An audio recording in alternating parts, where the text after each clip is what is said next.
నమస్తే. వాడ ఒక ప్రముఖ నటి గురించి చెప్పుకుందాం. ఆమె పేరు నందిత దాస్. ఈమె బొంబాయిలో నవంబర్ 7, 1969 పుట్టింది. తండ్రి జతిన్ దాస్ చిత్రకళతను, తల్లి వర్ష దాస్ రచయిత్రి. నందిత దాస్ ముంబైలో పుట్టిన ఢిల్లీలో ఒక వరియా కుటుంబంలో పెరిగింది. ఢిల్లీ సర్దార్ పటేల్ విద్యాలయంలో చదివింది. Geography graduate. సోషల్ వర్క్లో కూడా మాస్టర్స్ చేసింది. ఆ రంగంలో కొన్ని ఎన్జిఓలతో కూడా కలిసి పనిచేసింది. స్త్రీలు, చిన్నపిల్లల సమస్యలపైన బాగా స్పందించేది. గ్రాడ్యుయేషన్ అయిన తర్వాత రిషి వ్యాలీ స్కూల్లో కూడా ఒక 4 నెలల పాటు టీచర్గా పనిచేసింది. ఆమె జననాట్య మంచ్ అనేటువంటి స్ట్రీట్ థియేటర్ గ్రూప్, దీంట్లో ఆమె తన నటనా ప్రయాణం మొదలుపెట్టింది. ఆమె సినీ నటి కావాలని ఇప్పుడు అనుకోకపోయినప్పటికీ కూడా కొన్ని చిన్న సినిమాలు చేసింది. అయితే ఫైర్ అనే సినిమాతో ఆమె లైమ్లైట్లోకి వచ్చింది. అదొక వినూత్నమైన సబ్జెక్టు కలిగి ఉంటాను, సంచలనం కూడా రేపింది ఆ సినిమా. ఆ తర్వాత దాదాపు 40 సినిమాలు చేసింది Nanditha Das.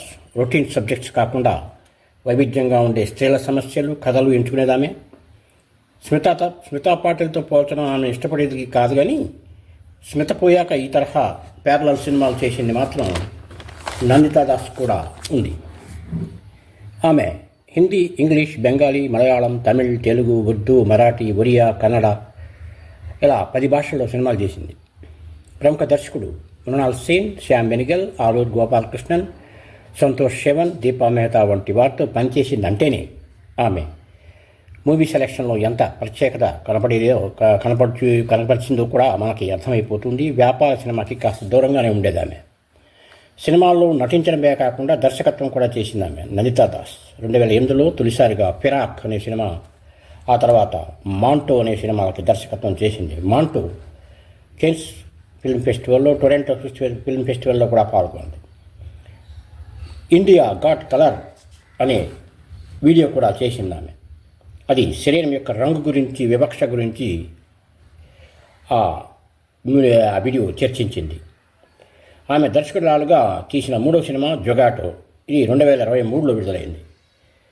Under the banyan, Mahatma Gandhi, wonder pet లాంటి వీడియోలకు ఆమె వాయిస్ నరేషన్ కూడా ఇచ్చింది. కరోనా టైంలో ఆమె తీసినటువంటి లిజన్ టు హర్, ఆమె గురించి కూడా వినండి అనే షార్ట్ ఫిలిం పాండమిక్ టైంలో స్త్రీల ఎక్కట్లపైన చర్చించింది. దీనికి యునెస్కో, యూనిసెఫ్, WNWSCF లాంటి అంతర్జాతీయ సంస్థలు కూడా మద్దతు పలికాయి. ఆమె నటించిన ముఖ్యమైన సినిమాలకు మనం చూస్తే 1989లో పరిణతి, 1996లో ఫైర్, 1947 ఎర్త్, 2000లో భావందర్, 2002లో అమరభవన్, అళగి, కన్నెత్తిల్ ముత్తమిట్టాల్, 2006లో మాతిమాయ, 2007లో బిఫోర్ ది రైన్, 2012లో నీర్ పర్వాల్ ఉన్నాయి. తెలుగులో కూడా ఆమె 2 సినిమాల్లో నటించింది. అవేంటంటే 2006లో కమిలి, 2022లో విరాట పర్వం. 2002లో ఆమె సౌమ్య సేన్ అనే వ్యక్తిని పెళ్లాడింది. వీళ్ళు సామాజిక స్పృహ సంబంధించిన మీడియా ఒకదాన్ని స్థాపించి వ్యాడ్లు కూడా తీసేవారు. అయితే 2007లో వీళ్ళిద్దరూ విడిపోయారు. తర్వాత నందిత దాస్ సుబోధ్ మస్కారా అనే ఆయన్ని 2010లో పెళ్లాడింది. వీరికి ఒక కొడుకు కూడా ఉన్నాడు, అతని పేరు విహాన్ మస్కారా. వీరు కూడా, ఈ దంపతులు కూడా 2017లో విడిపోయారు. నందిత దాస్ కాస్త నాస్తికవాదం వైపే ఎక్కువ మొగ్గుతుంది. బుద్ధిజానికి మాత్రం ఇష్టపడుతుంది. సోషల్ వర్క్లో మాస్టరీ చేయటన్నా మానవ హక్కులు, పిల్లల హక్కులు, ఎయిడ్స్, ఆడవారి వేధింపులు వంటి సమస్యలకు పోరాటానికి నందిత దాస్ ఎప్పుడూ ముందుండేది. ఆమె 2009లో చిల్డ్రన్ ఫిల్మ్ సొసైటీకి చైర్పర్సన్గా ఉంది. కేన్స్ ఫెస్టివల్లో మెంబర్గా ఉండింది, జడ్జిగాను. తర్వాత డాక్ ఈజ్ బ్యూటిఫుల్ అనే క్యాంపెయిన్లో కూడా పాల్గొన్నది నందిత దాస్. చక్కని వక్త. అనేక సభల్లో చక్కని ప్రసంగాలు చేస్తూ ఉంటున్నామే. మిట్లోను, టఫ్ట్ విశ్వవిద్యాలయంలోను, టెడెక్స్లోను ఆమె చేసిన ప్రసంగాలు అందరినీ ఆకట్టుకున్నాయి. సినిమా పరంగా ఆమె సాధించిన క్రెడిట్స్ ఏంటో చూద్దాం ఇప్పుడు. 2000 సంవత్సరంలో 1947 ఎర్త్కి బెస్ట్ డెబ్యూట్ అవార్డు వచ్చింది, ఫిల్మ్ఫేర్ అవార్డు. 2002లో కన్నత్తిల్ ముత్తుమిట్టల్కి తమిళనాడు ప్రభుత్వ అవార్డు వచ్చింది. 2006లో కమిడి నటనకు గాను ఆంధ్రప్రదేశ్ ప్రభుత్వం నంది అవార్డు ఇచ్చింది.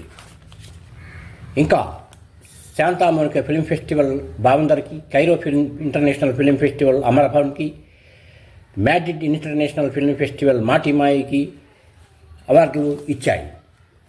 తర్వాత ఇక ఆమె దర్శకత్వం చేసిన సినిమాల్లో ఫిరాక్ 2008 సినిమాకు గాను Asian film festival for first films ఈ అవార్డు వచ్చింది. 2009లో Kara film festival, Kairali film international film festival, తసలోకి ఫిల్మ్ ఫెస్టివల్స్, 2010లో ఫిల్మ్ఫేర్ అవార్డు, 2018లో మ్యాంటోకి గాను ఆసియా పసిఫిక్ స్క్రీన్ అవార్డు గెలుచుకుంది ఆమె. నందిత దాస్ భవిష్యత్తులో ఇంకా మంచి సినిమాలు చేస్తూ సమాజ సేవలో ముందుండి పోరాడుతుందని ఆశిద్దాం. Thank you. నమస్తే.